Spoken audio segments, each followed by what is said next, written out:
Hello वित्त Shyam YouTube channel पर आप सब लोगों का स्वागत है। इस वीडियो के माध्यम से मैं आपको कराने वाला हूं रेलवे ग्रुप डी भर्ती परीक्षा 2025 कुल पद 32,438 के लिए जीके जीएस के अति महत्वपूर्ण प्रश्न और साथ के साथ मैं आपको अलग वीडियो के माध्यम से पीवाई के प्रश्न भी करा रहा हूँ, तो उनको भी अगर आप लोगों ने अभी तक नहीं देखे हैं तो उन्हें भी आप लोग देख लीजिएगा। उसकी मैंने प्लेलिस्ट बना रखी है। तो आज की इस वीडियो को आपको शुरू से लेकर के एंड तक फुल वॉच करते रहना है। वीडियो पसंद आती है तो प्लीज़ इस वीडियो को लाइक और चैनल को आप लोग सब्सक्राइब करना बिल्कुल ना भूलें और कमेंट बॉक्स में आपको अपना स्कोर है वो ज़रूर बताने कि आपने कितने प्रश्न सही किए।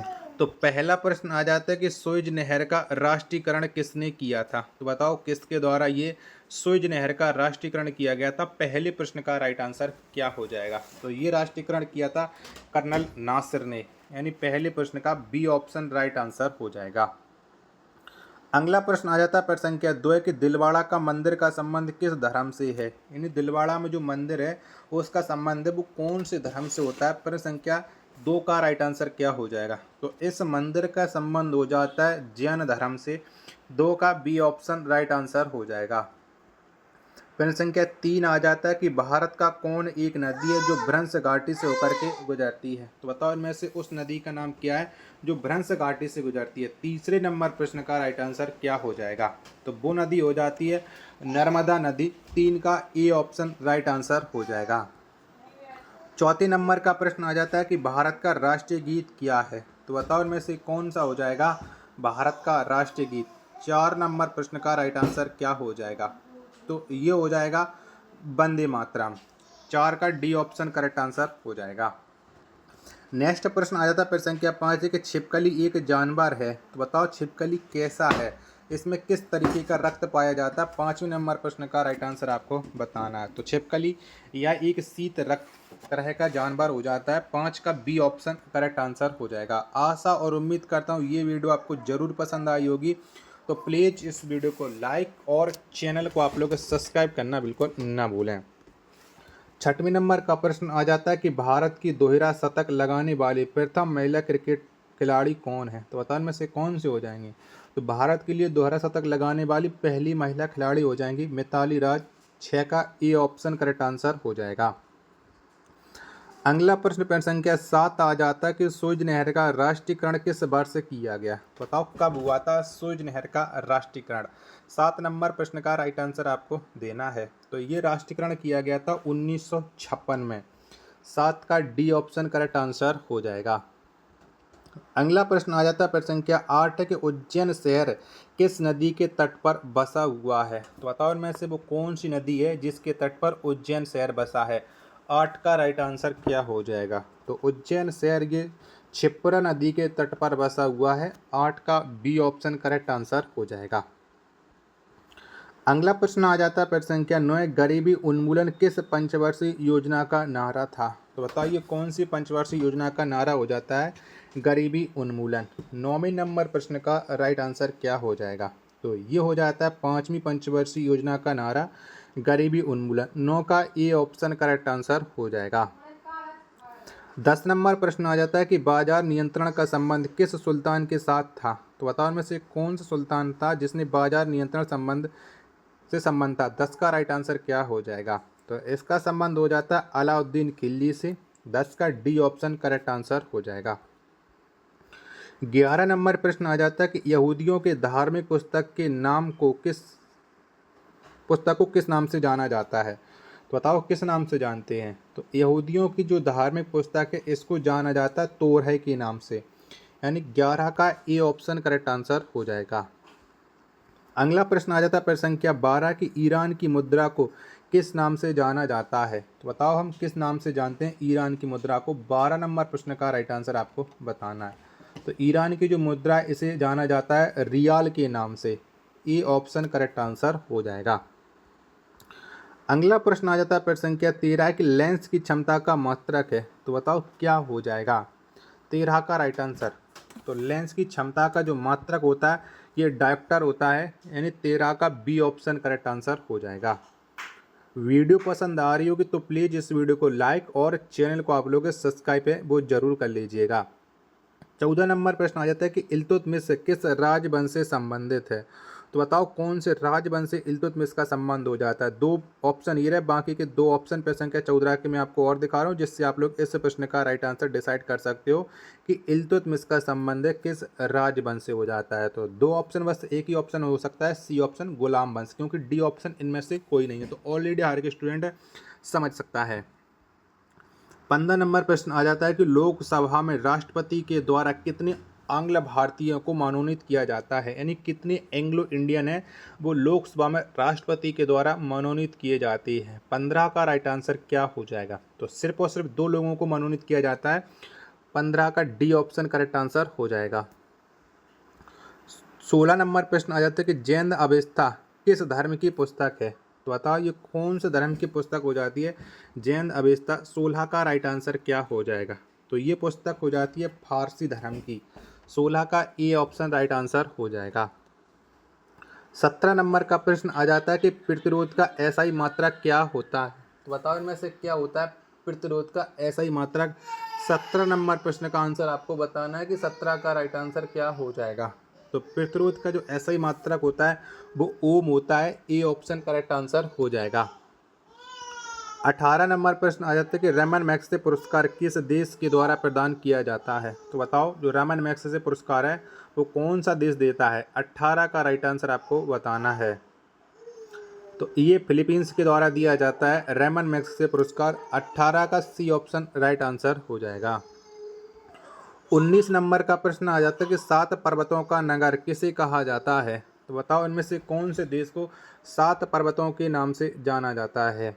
तो 7 पर्वतों का नगर ये रोम को जाना जाता है। 19 का ए ऑप्शन राइट आंसर हो जाएगा।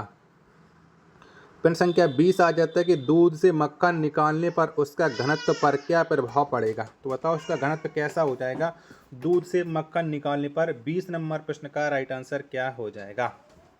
तो घनत्व तो इसका बढ़ता है। 20 का बी ऑप्शन राइट आंसर हो जाएगा।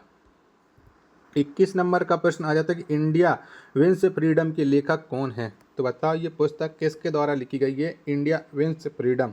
21 का राइट आंसर क्या हो जाएगा। तो अबुल कलाम आज़ाद के द्वारा लिखी गई है। 21 का सी ऑप्शन राइट आंसर हो जाएगा। वीडियो पसंद आ रही होगी तो प्लीज़ वीडियो को लाइक और चैनल को आप लोग सब्सक्राइब करना बिल्कुल ना भूलें। और स्कोर बताते चलो कि आपने कितने प्रश्न वो अब तक सही कर लिए हैं। 22 नंबर का प्रश्न आ जाता है कैंडिला किस भौतिक राशि का एसआई मात्रक है। तो कैंडिला ज्योति तीव्रता का एसआई मात्रक हो जाता है। 22 का बी ऑप्शन राइट आंसर हो जाएगा। अगला प्रश्न आ जाता है प्रश्न संख्या 23 खजुराहो का मंदिर किस राज्य में स्थित है।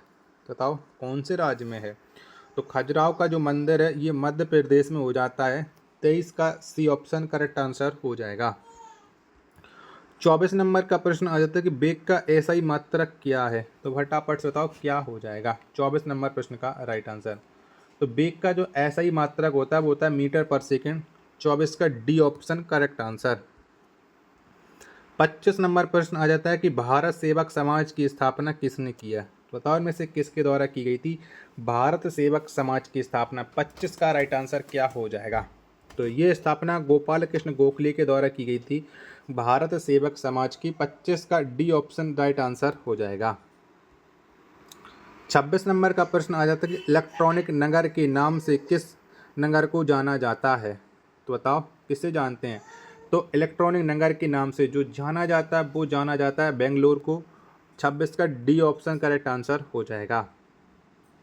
अगला प्रश्न आ जाता है प्रश्न संख्या 27 है कि अग्नि मंदिर किस धर्म का पूजा स्थल है। तो बताओ ये कौन से धर्म का पूजा स्थल हो जाता है अग्नि मंदिर। 27 नंबर प्रश्न का राइट आंसर क्या हो जाएगा। तो ये पारसियों से इसका संबंध हो जाता है। 27 का बी ऑप्शन राइट आंसर हो जाएगा। आशा और उम्मीद करता हूँ आज की वीडियो आपको ज़रूर पसंद आ रही होगी। तो प्लीज़ इस वीडियो को लाइक और चैनल को आप लोग सब्सक्राइब करना बिल्कुल ना भूलें। चलिएगा अगला प्रश्न आ जाता है आपके सामने प्रश्न संख्या 28 है पानीपत के तीसरा युद्ध में किसको विजय मिली। बताओ इनमें से किसको विजय मिली थी।